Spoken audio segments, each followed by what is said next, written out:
Nervous. This is new for me. Yeah. Ooh, and we're away. All right, everybody, welcome to this episode of the Alicia Mackay Show. I'm very excited today to have two incredible guests with you. We've got Monique Davidson and Alex Hawke. Now, Monique is the outgoing Chief Executive at Central Hawke's Bay District Council. In 2017, Monique became the youngest Chief Executive in local government history at just 29.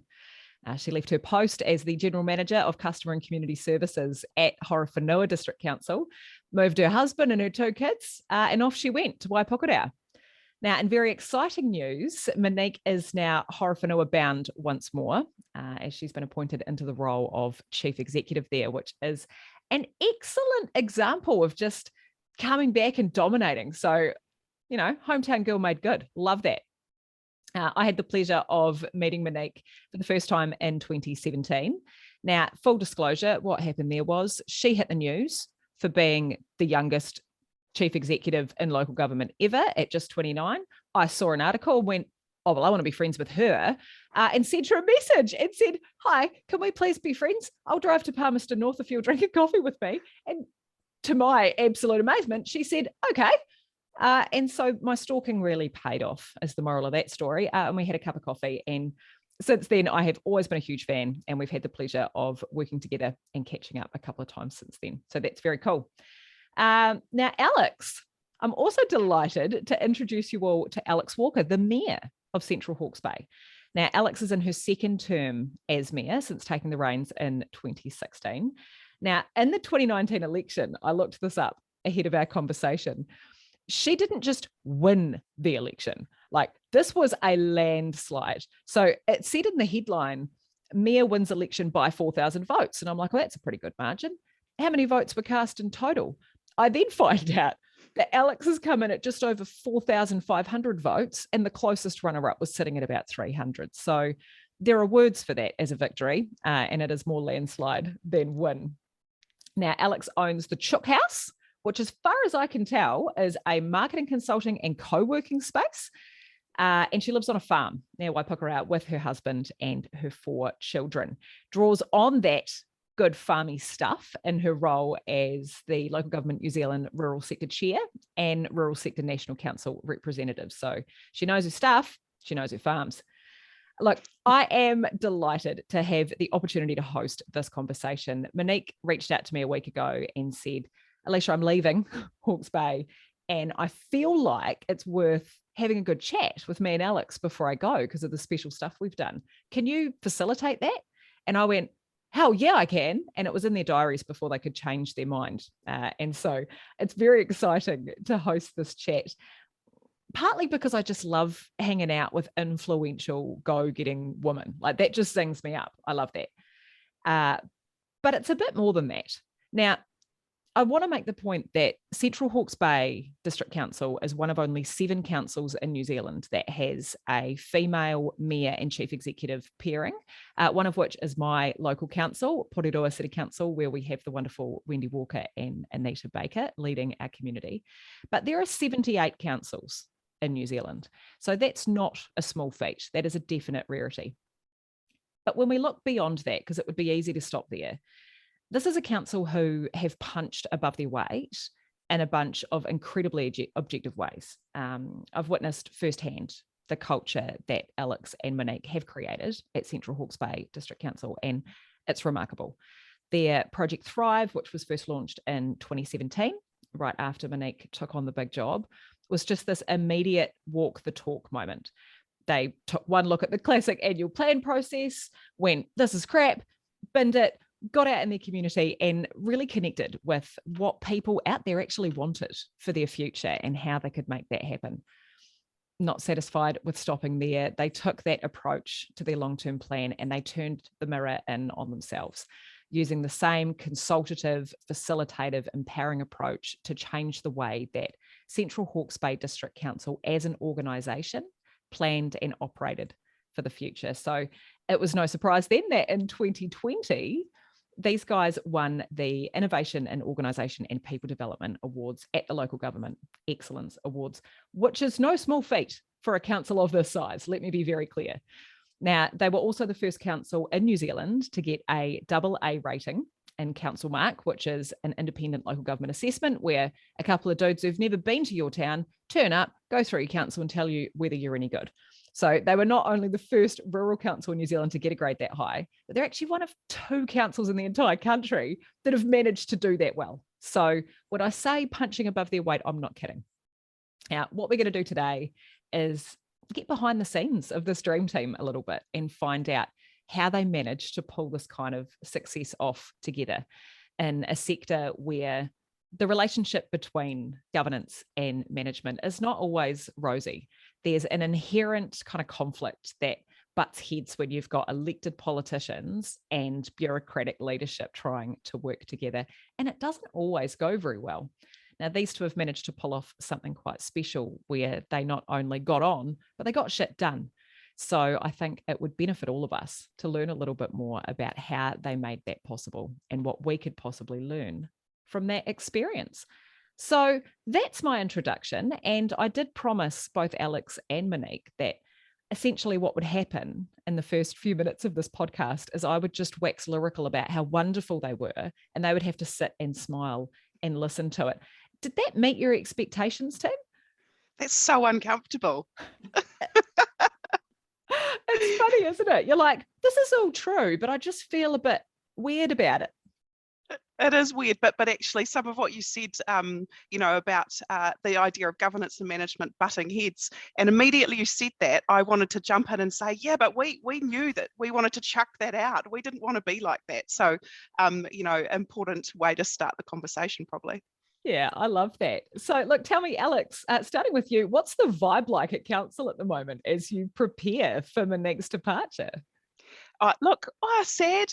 But actually, I think there's emotions that are as much about pride, because we've been on a journey with Monique since she was 29, 5 years ago. And I think we take quite a bit of ownership of the fact that we've kind of grown up with her, and she's going off into the big world, to the big smoke, back to Horowhenua. And so, we're pretty proud. Oh, I'm not surprised. Monique, how are you feeling about leaving this place where, as Alex tells it, you entered a baby and emerge a beautiful butterfly? Well, I wish I still looked as young as I did when I arrived here 5 years ago. Mixed emotions, lots of sadness, but lots of gratitude, and obviously a whole lot of excitement for the next adventure. Yeah, look, I'm not surprised. And look, to be big boss at 29 is no joke. So I have to ask, what drew you not just to local government, but to leadership as a thing you wanted to do?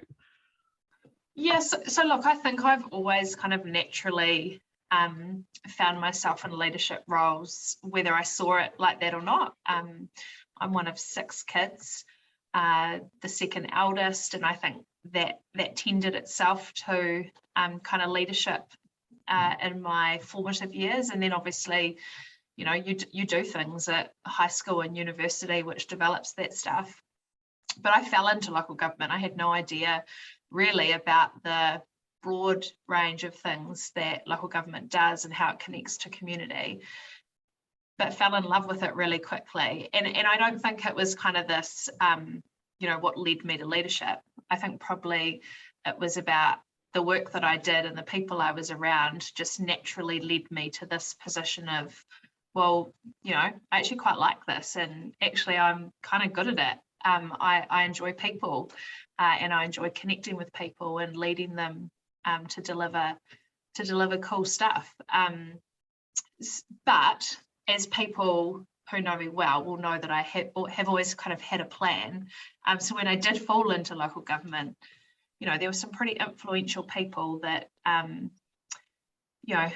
helped me kind of shape some goals. And I did have a goal to be a CEO young. I wanted to be a CEO when I was 35. And it's quite interesting because when I set that goal, I was at Horowhenua District Council, and I probably did see myself, as the CEO of Horowhenua District Council one day. But then to come to Central Hawke's Bay was just, I'm so grateful to have had that opportunity. Alex and I have been doing a bit of reflecting over the last few weeks, and when I think about it, for all the right reasons and wrong reasons, it has been the best training ground as a new CA. Oh, I love that. And I love that you talk about falling into local government, because I had a similar experience early in my career. It's kind of the forgotten underdog of a professional option, isn't it? Like, I did a 4-year political science degree, and I couldn't tell you what local government even did until I got a job in there. I'm like, oh, this is quite cool. Did you know people can just talk directly to decision makers and they have to answer them? Why don't more people know about this? This is great. So I totally get that vibe of going, oh, I didn't really know what this was, but now that I'm in here, this is amazing. So I think that's really cool. And I also like the idea that leadership isn't necessarily a career decision that you make at a point in your life, but rather something you're drawn to as a person with a connection that can manifest in your community, in your family, with your siblings at a high school. It's not I'm a leader now. And I reckon leadership has become such a trendy chat or a trendy thing to talk about that we've really over corporated it a little bit. Like, if you think about what leadership looks like in a family of 6, what does that look like for you as a kid? Yeah, well, I think it looks like understanding how you work together to achieve outcomes, and as a family that can mean all sorts of things. But I think that notion that we have a connection to some form of vision and value set, but that you don't always like each other or like the things that other people are doing, but you figure out how to work together. And if we think about leadership at an organization level or at a community level, it's about figuring out how we work together. Yeah, I love that. And because you don't get to pick your siblings, do you? Like, whether you like them or not, you're stuck with them. And so you either work out how to get on or you're miserable. Like, those are your only 2 options. So actually, you would think potentially sibling relationships are a great training ground. And I'm going to tell my children this as I see them running into each other's rooms and punching each other in the arm and farting on each other, because I'll be like, actually, you can't do that at work. Well, I always say that what I'm so grateful about with my siblings is that I think that's really driven my competitiveness, because we've always kind of wanted to be better than each other, not because we don't like each other, but it's kind of built this intrinsic competitiveness, which Alex will attest to. I'm highly competitive, and yeah, I don't know if I didn't have so many siblings, I don't know if that would be a thing. Healthy competition gets a bad rap, eh? There's nothing wrong with wanting to push against expectations or limitations or the people around you and come out on top.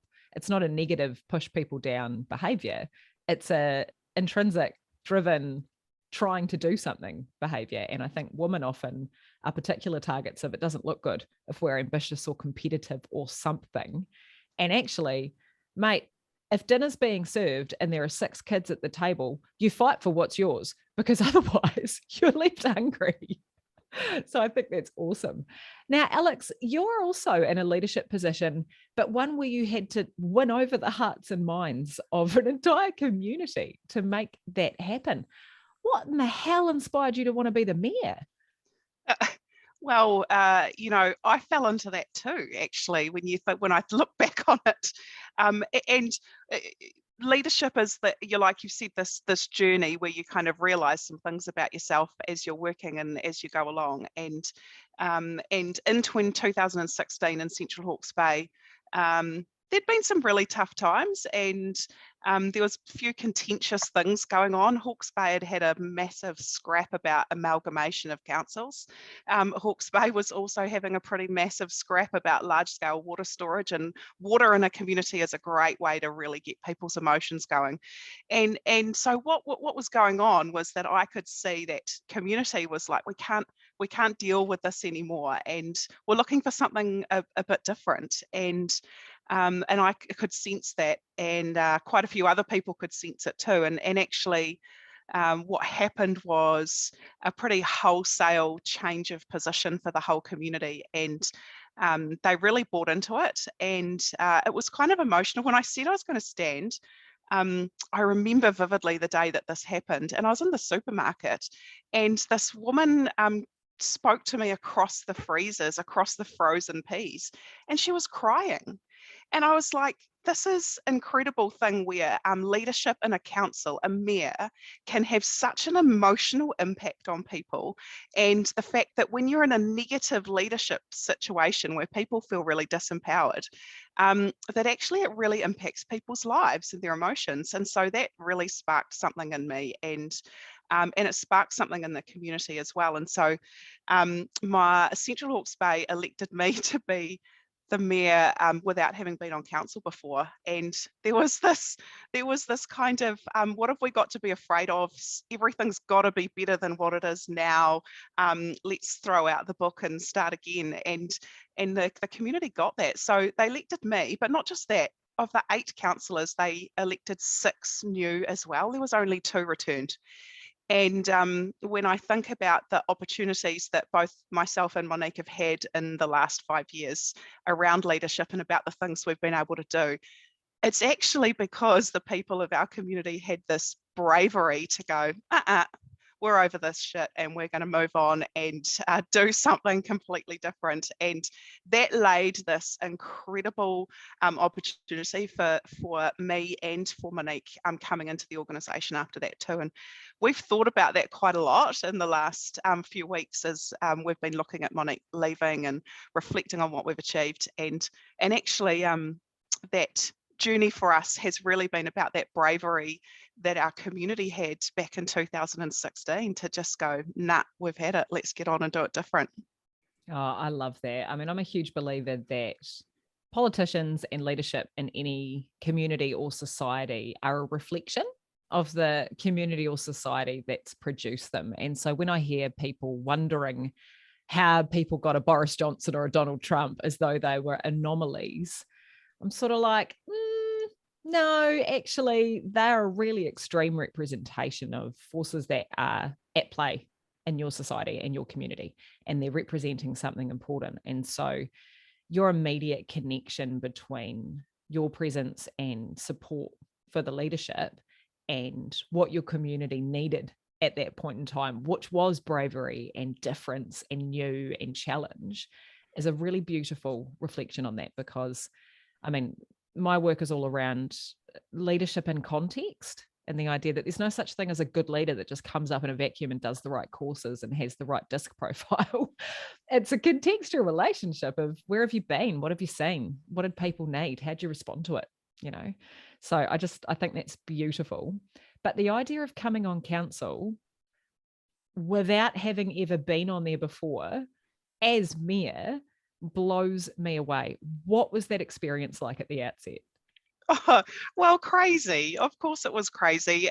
Local government is, people think it's simple and it's just, these people that take money out of you on their rates and they might pick up the rubbish and they might fix the potholes on the road. But actually local government's a really complex beast. And I did not take that lightly, not for a second. Doing my homework was vital.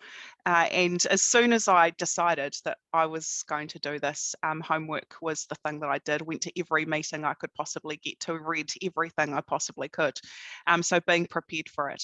But also looking at some of the other inspirations that have happened around the country where change was pretty big. There was some good examples at the time of places like Thames Coromandel District Council, not that much earlier than when I was going through this change, where they'd done big things too, and there'd been big change, and the world didn't end. So it was really important to get across to people that I had some skills and had to do the homework, but actually also the world wasn't going to end having a new person there. They just had to have some confidence that I was prepared as best as I could be. And do you know what? Just worked absolutely flat out to be across it right from the get-go, and that was really important. Yeah, I can only imagine what I've always found interesting, particularly in smaller councils, is when you have a councillor arrive who's what I call a platform councillor, and their advertising is all pretty much the same thing. They say, we've got to stop this council spending so much money. They have no idea what they're doing. I'm going to get in there and we're not going to spend any money, but somehow we're also going to deliver much better services. And their community go, yeah. And they get elected, and then you watch their faces in the first 3 council meetings as they discover what's actually involved with making these kind of decisions. And you just see this realization as the colour drains, like, oh. And so the idea that you're actually in there going, we're going to change everything. You've got 6 other newbies who are like, yeah, righto. You're not held back by this legacy of how things are done, but you've got this kind of fresh piece of paper. How exciting. Yeah, it is. That is really exciting. And we have to push back on people when they're in those platform positions about, it's great to have a platform, but how? How are you going to do that? Because actually, when I look at what leadership has meant in Central Hawke's Bay over the last few years, it's not been about platforms and issues. It's actually been about, it doesn't matter what the issue is, Central Hawke's Bay, you've got leadership at council that is going to listen, that is going to lay out to you the facts and the options and the pros and cons of things, and we're going to make decisions together.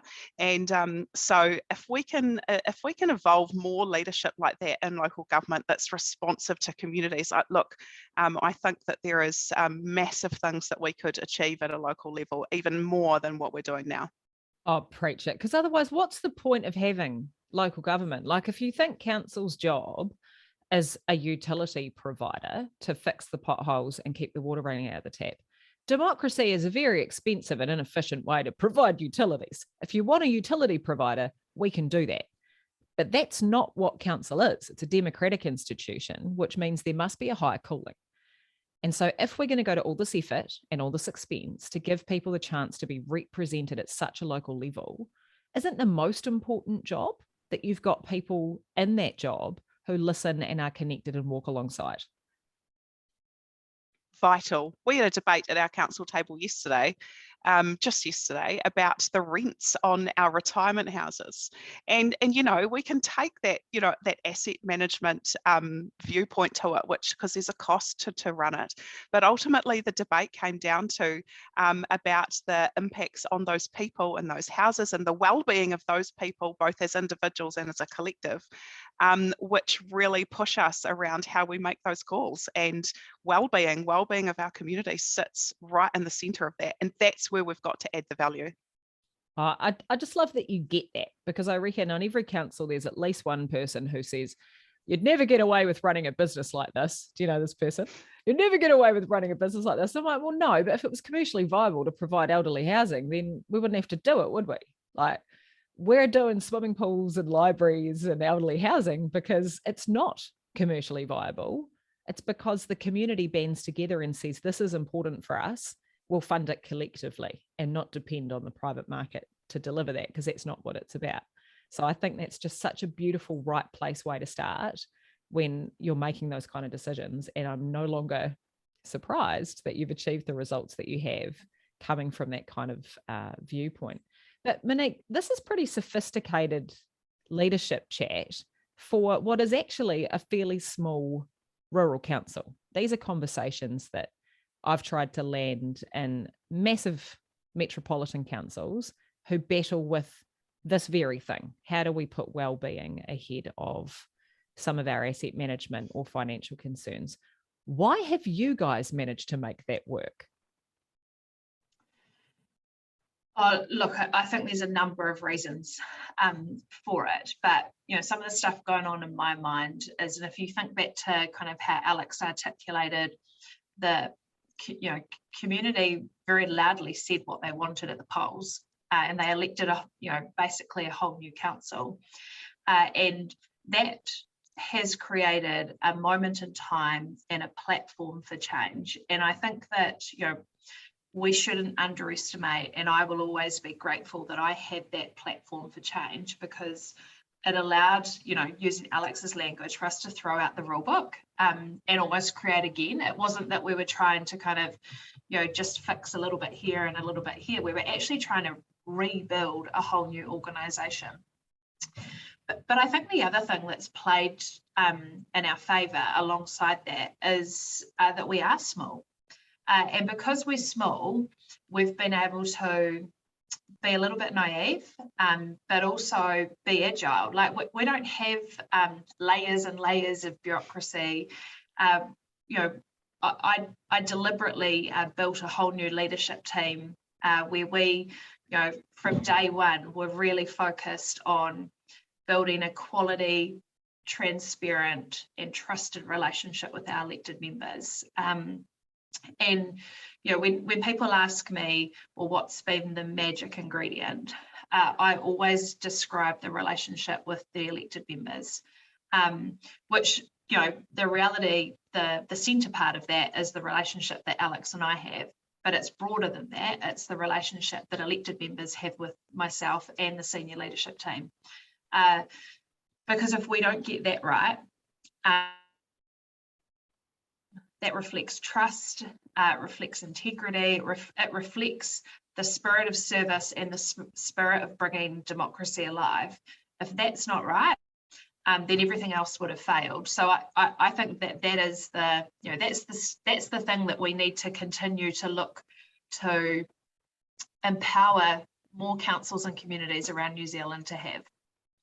And there's a bit of a walk the talk thing in there, which is like, if you expect the community to come with you on a journey, but you can't even get on to take each other on a journey, it's not going to work, is it?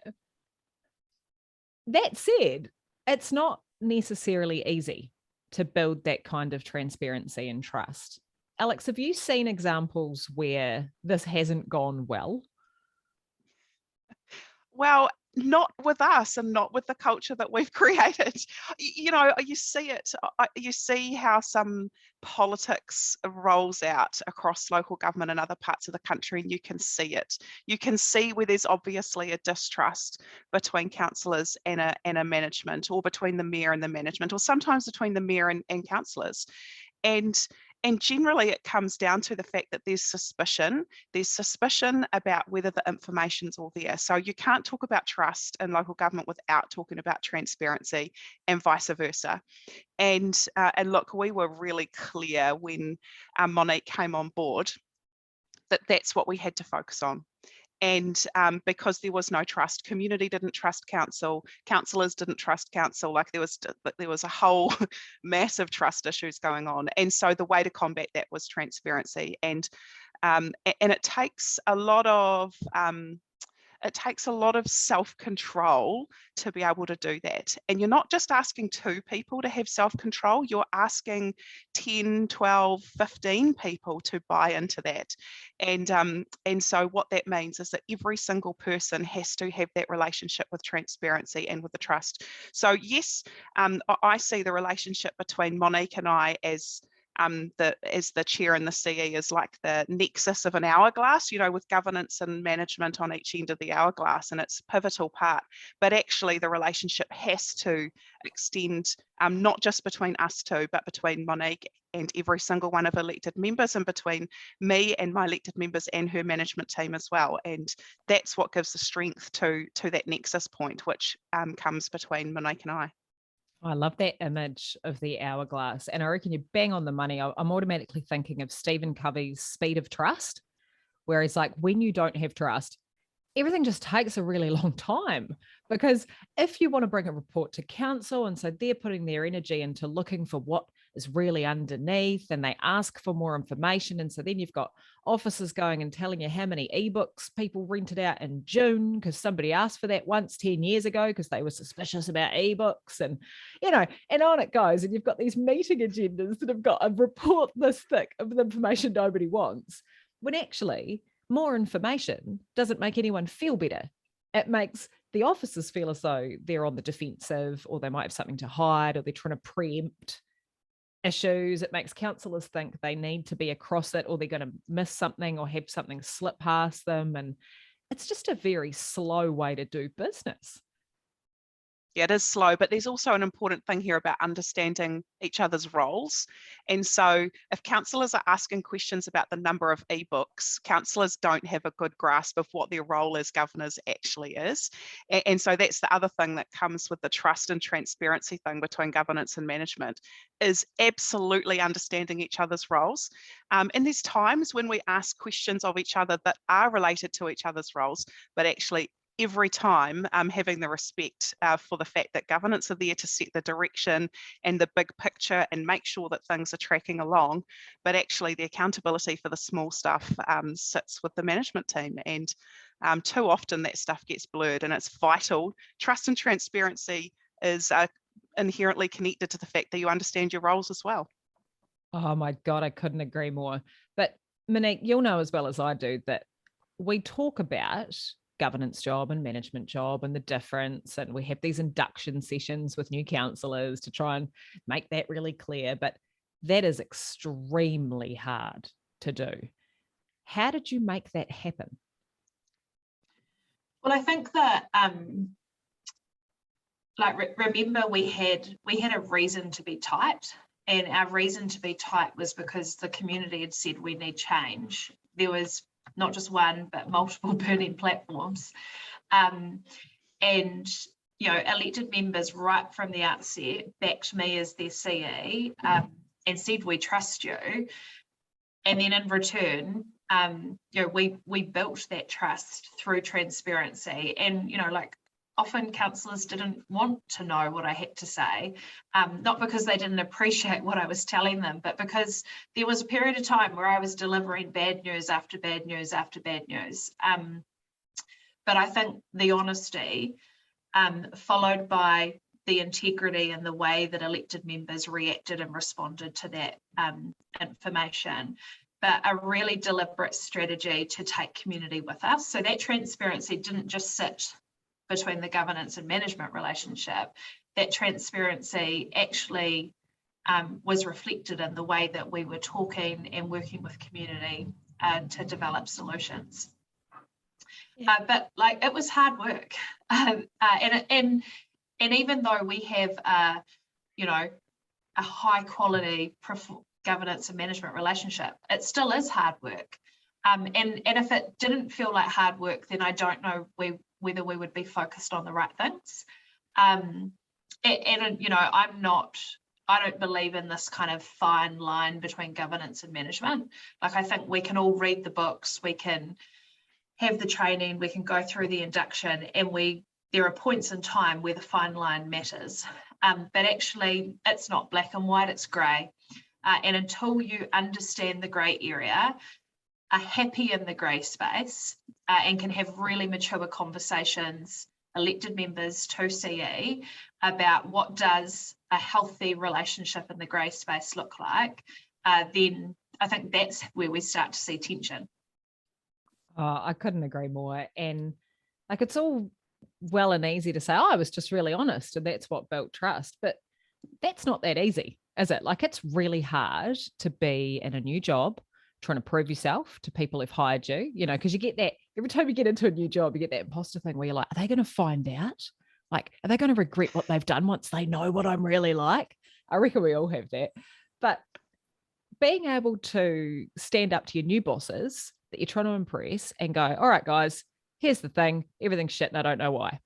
That's not easy. Alex, how do you hear a message like that?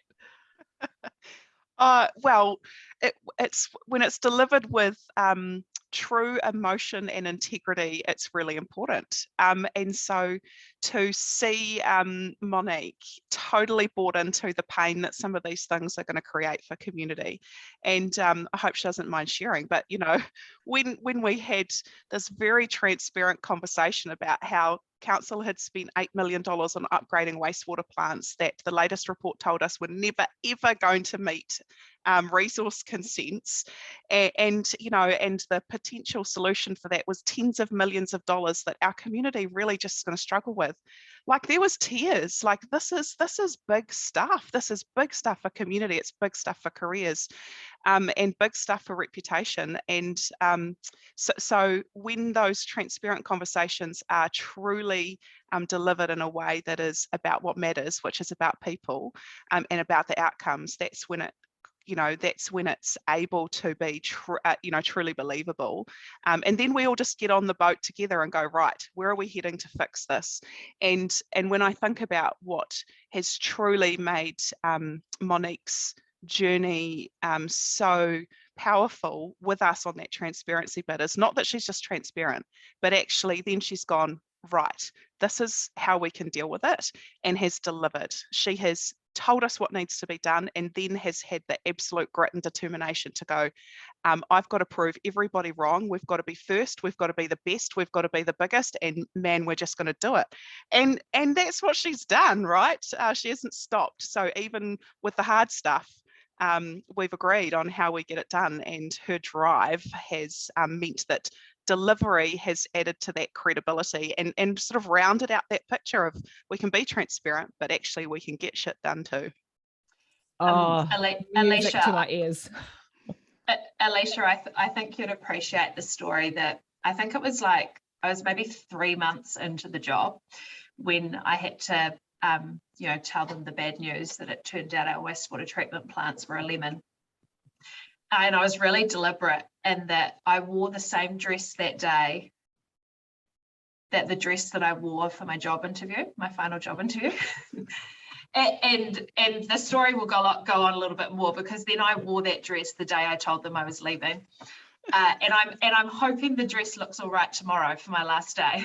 But like I'm a big believer in symbols, and while it wasn't about the dress, because it was about a lot more than that, but I did use the dress as kind of this analogy around, like, council, I'm telling you stuff that I know you don't want to hear, but I'm also telling you stuff that, like, I didn't know that I had to come deal with this. And if I don't fix it, and if by the time I leave, we don't have an intergenerational solution here for wastewater and CHB, like, my career's on the line here. And so I'm wearing the dress again to show to you that I'm still committed the same day I was when I sold you a story in a job interview about how I could come work and lead with you. But I think that that's just kind of a little bit of an example of how we've actually got to remember that behind all these decisions, these issues, are actual people, and people feel things. The people who feel it the most is our community, because they're the ones that ultimately is where the rubber hits the road. They're the ones that touch, see, feel, and can tell whether council's doing a good job or not.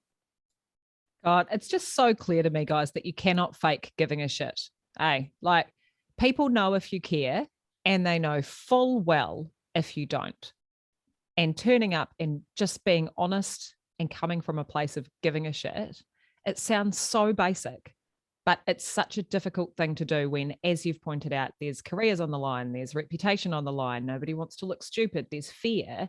And in a small community, that sense of enmeshment that you talked about, Alex, that's a real everyday reality.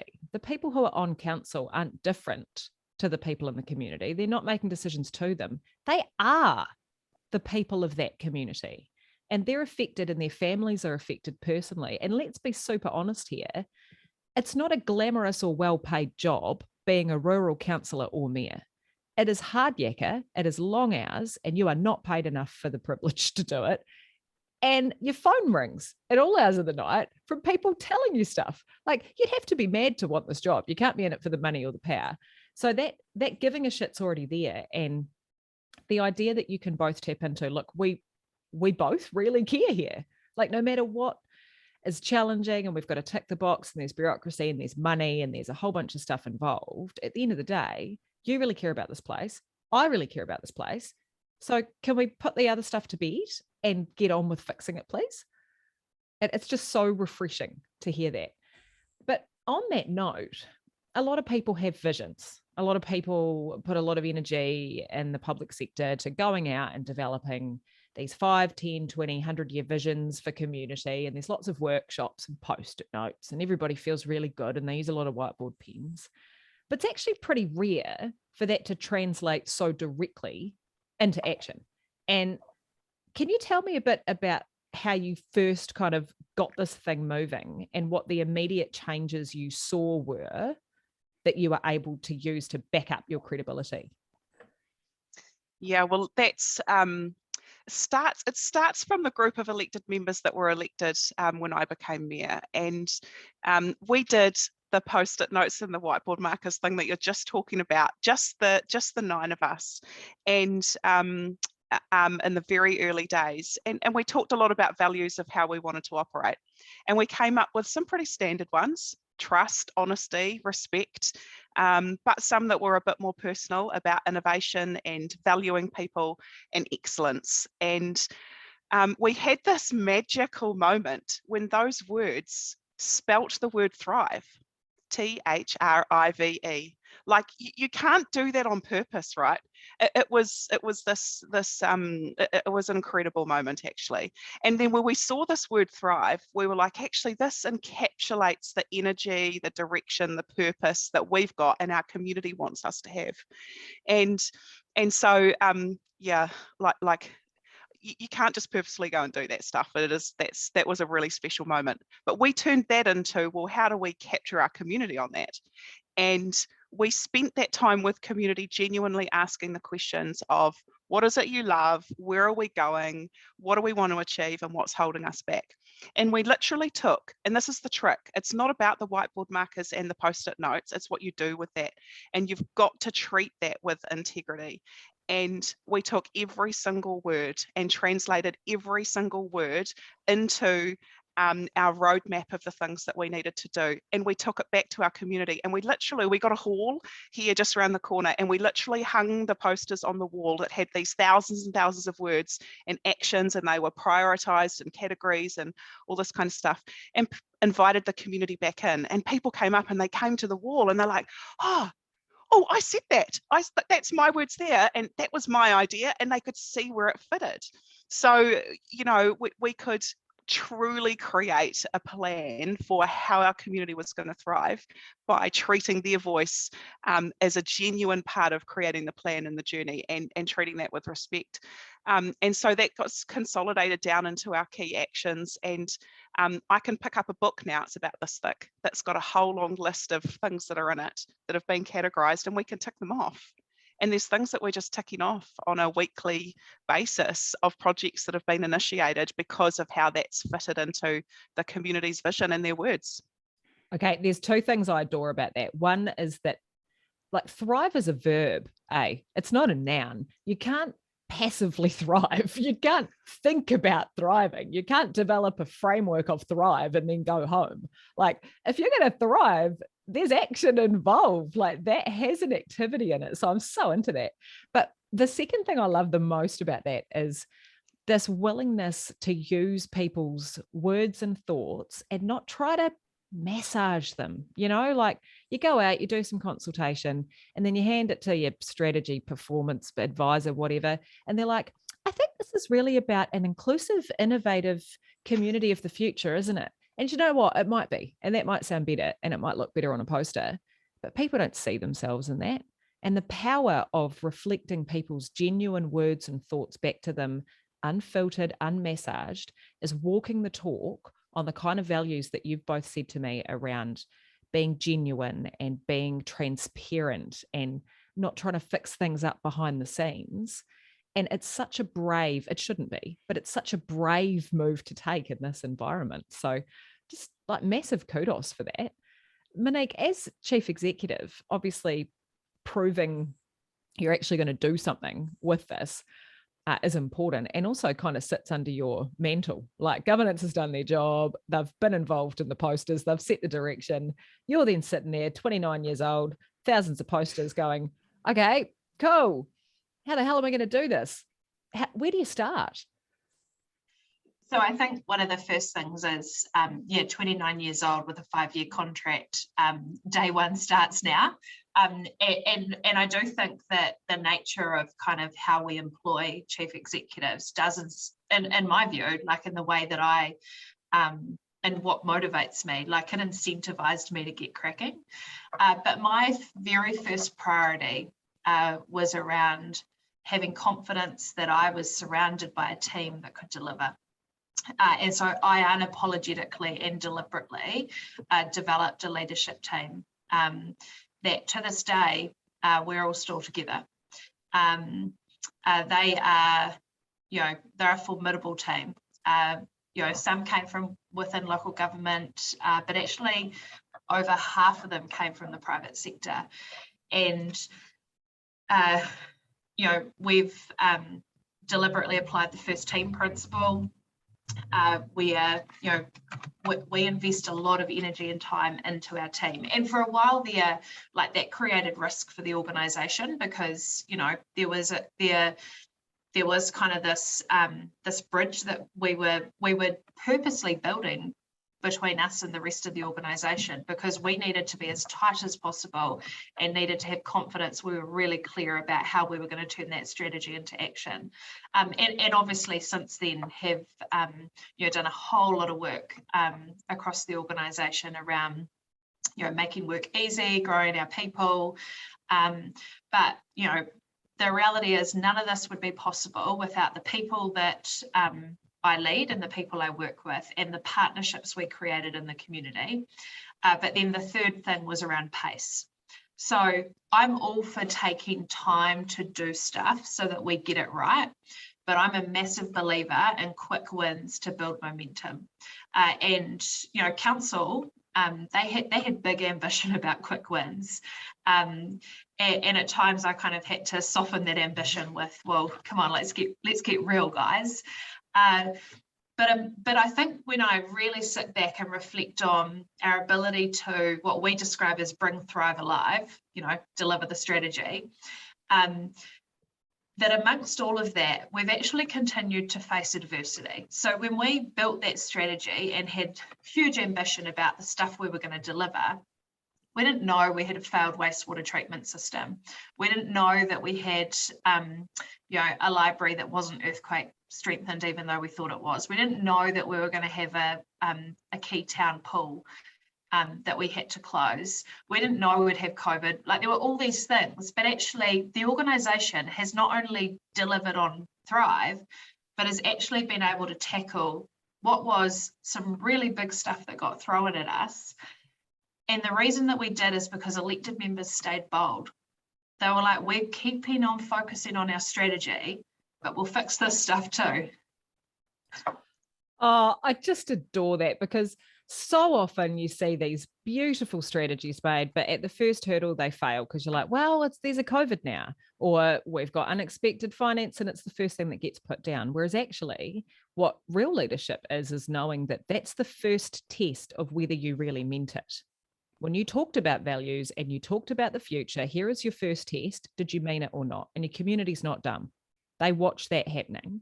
And that boldness and that bravery to stay on strategy, even when you have to go off plan, is so at the heart of how you get this stuff to work. So that is just brilliant. I'm so into this, man. I need to put you two on, like, I don't know. It's like, you know how you have exams and they give you the exemplar and they're like, if you were going to write the best essay, you would write this essay. And you're like, okay, this is kind of it, like at counsellor school and chief executive school, it needs to be like these two. Try to do it like this. But on that note, Alex, there is no counsellor school, not really. There's a little bit of, here's your induction, here's your standing orders. Do you want to be on 12 committees? I hope you don't want a social life ever again. How do you, as a collective, embrace that clarity of role that you talked about before, where you actually know what your job is and you stick in your lane? And how do you do that with a group of new people?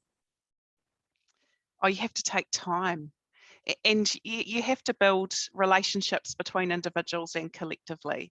But actually, part of the role of mayor, and like I describe the role of mayor to people, and even in my community, I say, do you know there's no job description, and there's no Kiwi Saver, and there's no annual holidays or anything like that. Like, it's literally right at how you need it to be. But the role of mayor is really important in this setting the governance culture piece. And so one of the things that I encourage people when they're thinking about who they're going to vote for is about some of the skill sets that people do have, because you do need to be able to articulate what it means to be a good governor and to build a united culture.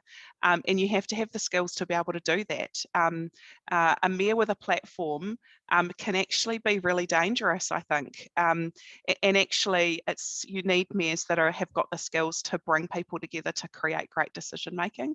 And I think that we need to invest more in local government about how to tell people, and not necessarily about the exemplar of this is how you do it with the post-it notes, but kind of this idea of how to be authentic and to be able to reflect on yourself and be honest about it and go, well, actually, I'm not that person who's really good at the details on the finance stuff, but that guy over there is. And we need both. So we need that guy who's going to say, no, we're not going to build that pool because we can't afford it, and what a ridiculous waste of money that is. We actually need those people that say that, because it balances out the knowledge and experience of someone like me, who's a lot more, well, actually, we should be able to do this and we'll just find a way. And so you've got to have that mix. And so I think we need to spend more time thinking about building the skill set, the personal skill set about being governors and leaders. And that's not easy. We have to have the time to do that. I think we try, but we don't do enough of it. Yeah, I couldn't agree more. And I love this idea that leadership isn't something you are, it's something you do. And that you can tell people, oh, we're all about trust and transparency here. But if they see you behaving differently, it's like when I tell my kids not to swear. Like, I have a terrible habit of swearing, and they might not swear in front of me, but they bloody well swear. I'm not stupid. And I reckon it's a similar thing. Like, you can preach all you like to your team, but if they see you behaving differently, you might not be aware, but they're not sold. And they're not gonna align in the way that you want them to. And so that do what you say you're going to do is just so important. And you two have clearly nailed that. But look, we've got elections coming up at the end of this year in local government. And so we're going to have a whole bunch of new mayors and councillors meeting chief executives for the first time or in a new capacity.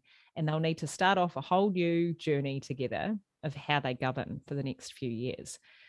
Monique, if you had a piece of advice for chief executives with an incoming new council, how to get that relationship off to the right start, what would it be?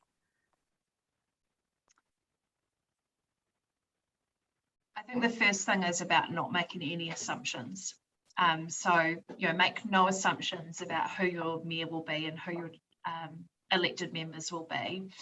And as a CE, make sure that you are building your leadership team in a way that means that they don't make any assumptions either, and they're prepared for whatever the result is. And then once the result arrives, ensuring that they pave the way for the mayor and elected members to lead and set the tone in a way where, as leaders, you've helped them. You've set out a really professional and robust and comprehensive induction process, but you enable and you give the space for those elected members to lead, because I think it's easy for chief executives to kind of want to go in and do the work for them, but actually recognising that actually our job is to often support based on our skills and experience, but giving them the space so that they can be very clear about what the mandate is, what direction they're setting, and supporting them so that they can set the tone. Because the more power they have as a group of elected members, the more clear we are about what our role is, and therefore it becomes easier for us to deliver on that. Oh, brilliant. And Alex, similar question. New councillors, new mayors coming into the role potentially later this year. as governance, how do you get that relationship off to the right start? I think there's a couple of things, but the main one is about not rushing. And I give that piece of advice to both elected members and to chief executives. Like, one of my pet peeves is to talk to a new mayor within a couple of weeks of them taking on the job, and a chief executive has delivered them a paper to a council meeting that says you need to decide on your committee structure. Like there's things that we do in those early stages which you've got 6 months to do that stuff. So actually there's a responsibility from both the new incoming elected members, the existing elected members, and the chief executives to take that time to build that platform properly. Just because it's how it was on the 7th of October doesn't mean how it's going to be on the 8th of October.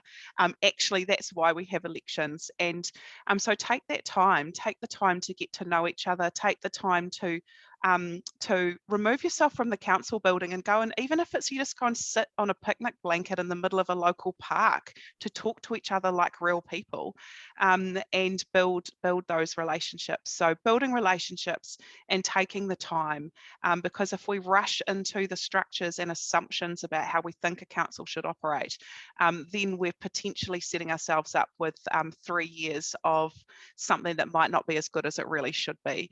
And so that's the key things for me, I think.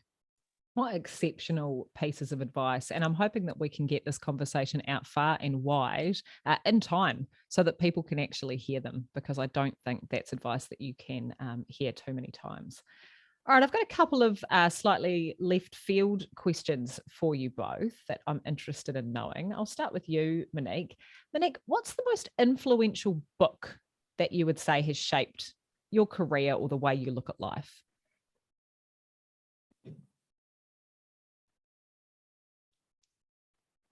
Oh, this is hard. You should have given me pre-warning on this one. I mean, just quietly, I did. But as per our pre-chat, none of us actually read instructions because we're too busy getting shit done. Alex is going, I'm so glad I wasn't first. I've got time to think about my answer. Oh, no, I did my homework. Like, this is crazy, because usually it's Monique showing me up from how organized she is, and I just swan in and make a mess of it. But this time I got it. Yeah. I think the Dare to Lead book by Brené Brown was certainly influential. But like, if I'm honest, like, I read, but actually I don't know whether it's words that actually have been influential in leadership. It's actually what I've seen. It's when I see people be great leaders or average or really terrible leaders. I think that has been far more influential on me. Oh, that is such a good answer. And so you know what I'm going to chase it with then, which is, who are some of the most influential leaders that have inspired your style? So I worked under a really incredible mayor for 7 years at Horowhenua District Council, Brendan Duffy, and he was enormously influential in my career. And I think one of the biggest reasons for that was because of his ability to always connect with community. And no matter kind of how big the problem was, he was always there for the small things as well. So I learned a lot from him. And I could name a whole lot of famous people and not so famous people, but actually, we had a stakeholder farewell last night, and Mum and Dad were there.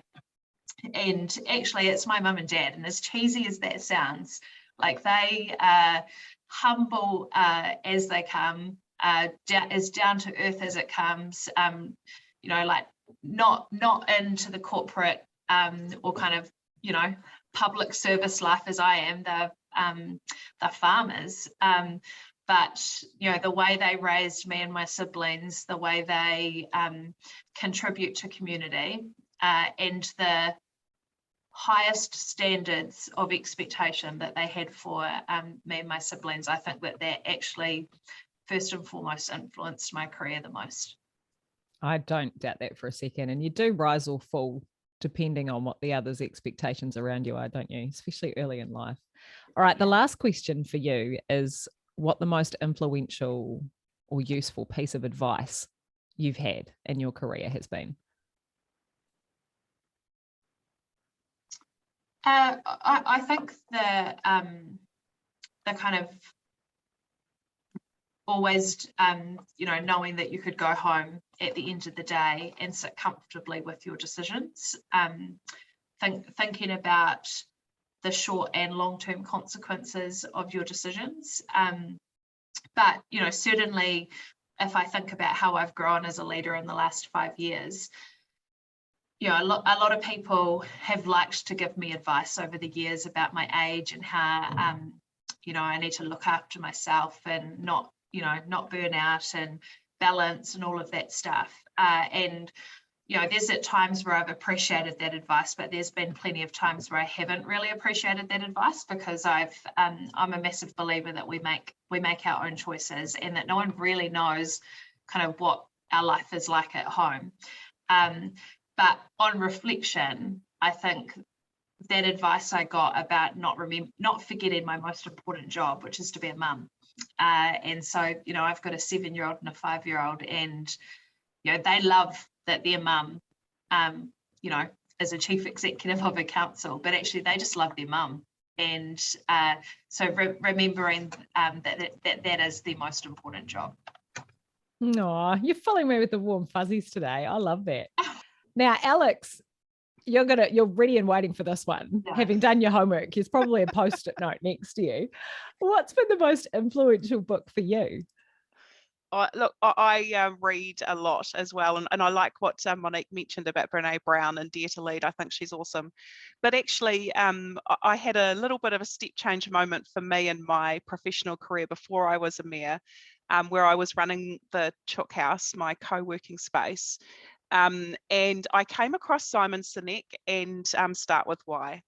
And look, I haven't gone and then read really deeply across other stuff from Simon Sinek, but that one just really captured me, and it really spoke to what I was already doing in my work with nurturing other businesses and working with them around strategy, and it really captured my imagination. So that piece of work from him, that book, has been really influential for me. But I read all sorts of things and all sorts of leadership and books from all sorts of places. And in fact, a chief executive that I worked for once bought me a copy of Who Moved My Cheese, and which was kind of pretty old school. But actually, even those things, they shape this journey that we're on, where we are being leaders. And every time you read something new, it creates a slightly different action when you go and do something the next day. And so it all adds up. I totally agree. It just absorbs into the overall thing, doesn't it? That is great. And Who Moved My Cheese is a classic. I can't see that ever not being a useful read for any upcoming leader. All right. And what about the most useful piece of advice that you've ever been given? Oh, well, actually, it was from that chief executive that I worked for that gave me Who Moved My Cheese. Also gave me How to Win Friends and Influence People and 7 Habits of Highly Effective People. Anyway, Andrew is his name, and he really inspired me with a piece of advice, which was always assume best intent first. And so what that did was really shaped the way that I approached people and the way that I listened to things, and how I then translated that into how I problem solve. And it's tiring to be suspicious all the time. And yes, there's a risk of, if you assume that every person that comes up to you is the best person in the world, actually 99 times out of 100, you will be right. When they come and they're angry or they're upset or something's a really big problem, it's not because they're a horrible person. It's actually just because something's happened to them that really matters to them, and their intent is generally good.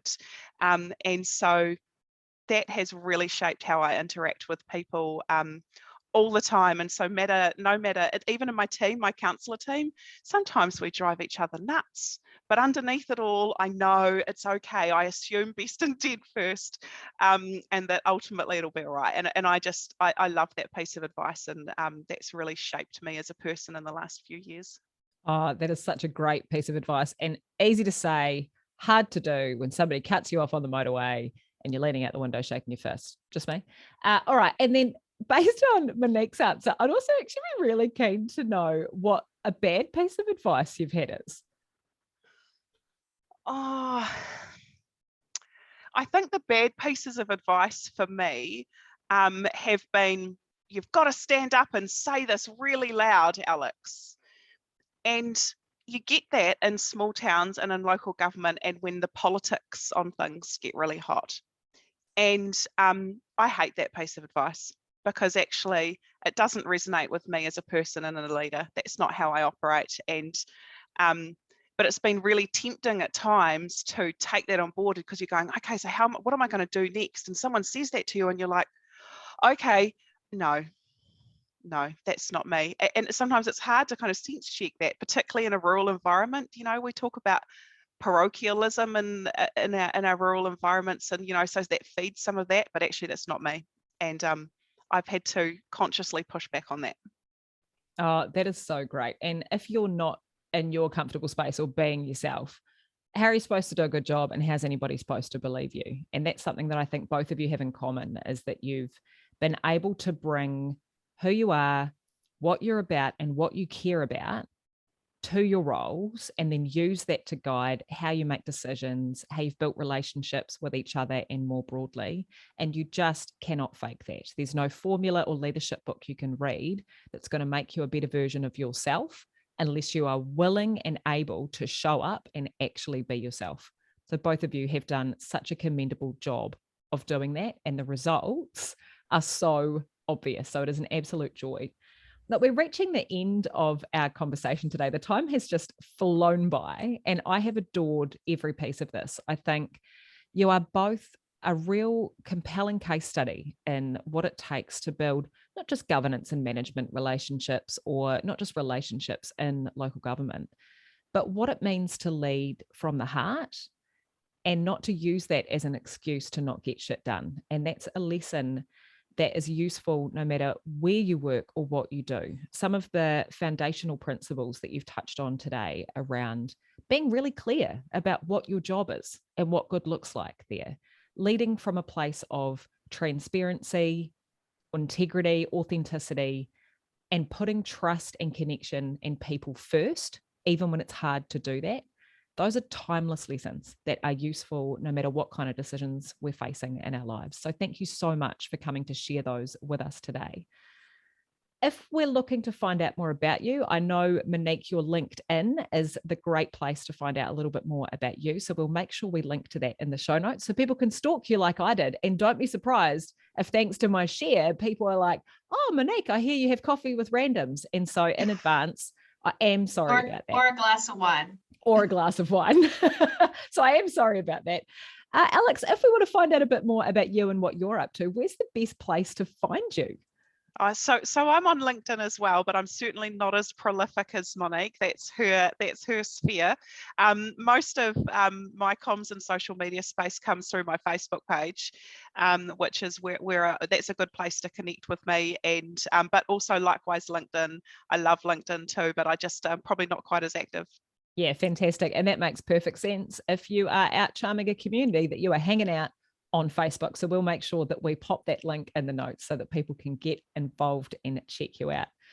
All right. Thank you so much to both of you for taking the time out of your busy schedules, particularly as you're preparing for handovers and transitions and stuff that does take a lot of energy, to take the space to share a little bit with the rest of us so that we can learn and use some of that wisdom in our own lives. I really appreciate having you on the show, and I'm really looking forward to getting it out there. Thanks for having us, Alicia. Thanks, Alicia. No worries.